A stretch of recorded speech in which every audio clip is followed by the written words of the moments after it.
আসসালামু আলাইকুম ওরহমতুল্লাহি ওবারাকাতু। আবার একটা ভিডিও নিয়ে আসলাম। অনেকে হয়তো বলতে পারেন যে ভিডিওটা কেন।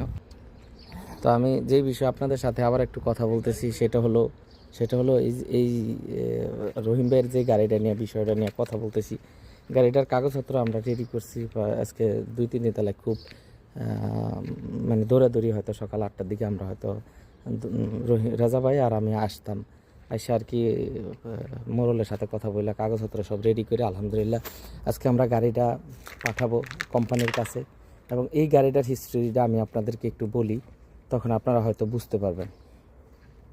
মানুষের হিস্ট্রি না বললে মানুষ হয়তো অনেকে হয়তো খারাপ মন্তব্য করতে পারে, ভালো মন্তব্য করতে পারে। এবং গাড়িটারে নিয়ে একটু কিছু কথা আপনাদেরকে বলি, অনেকে হয়তো শুনবেন। একটা কথা আমি আপনাদেরকে বলি, রহিম ভাই প্রথম যখন আসছেন তখন আজকের থেকে প্রায় হয়তো 4 বছর 2-1 মাস কম হইব। 4 বছর আগে 4 বছর হয়েছে রহিম ভাই আসছে। 1 বছর রহিম ভাইয়ে রাস্তা দিয়ে ঘুরছে, কেউ কাজ দেয় না, কেউ কাম দেয় না। রহিম ভাইয়ের ভাই তারে খাওয়াইছে, তারা রাখছে, তারা আপন ভাই, এই কারণে তাকে রাখছে। 1 বছর রহিম ভাই কোনো কাজ করে না, তখন হঠাৎ করে রহিম ভাইয়ের মাথায় আসলো বা রাজা ভাইয়ের মাথায় আসলো যে আমার ভাইয়ের একটা গাড়ি কিনা দেই, তখন আমার ভাই গাড়ি চালাইব।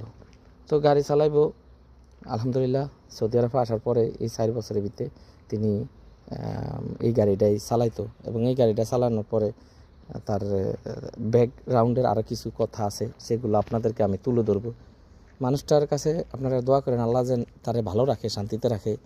এবং কেন এই কথাগুলো আমি আজ একা নীরব আইসা বললাম, মানুষের যখন একজন মনের কথা শোনা যায়, এই হলো রহিম ভাইয়ের কাঠ পুড়ে রয়েছে এই জায়গায়, রক্তে আগলানো পুরাটা শরীর ভরে গেছে। তো এই কথা বলি, সেটা হলো বাংলাদেশে কিছু এজেন্সি আছে, মানে এজেন্সি আছে, তো তারা কি করে আপনারা হয়তো জানেন না। বাংলাদেশে রহিম ভাই কিন্তু ভালো একজন মানুষ, কেন বললাম শিক্ষিত মানুষ, জ্ঞানী মানের মানুষ। কোনো সময় আসলে এরকম করে না, কিন্তু রাগ অনুরাগ মানুষের ভিতরে থাকতে পারে। রহিম ভাই একটা এনসিপিতে কাজ করেন বাংলাদেশে, এটা এনজিওতে।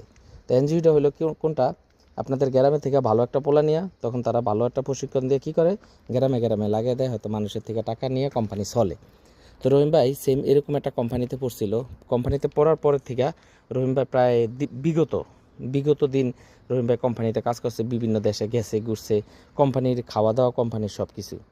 হঠাৎ করে কোম্পানি একটা ইনভেস্ট করার সময় দিল রহিম ভাইকে, যে আপনি একটা ইনভেস্ট করেন। তো ইনভেস্ট করতে গেলে গ্রাম থেকে টাকা নিতে হইব, তো ইনভেস্ট করতে হইব। এভাবে রহিম ভাইকে পরিচিত সবাই হয়েছে।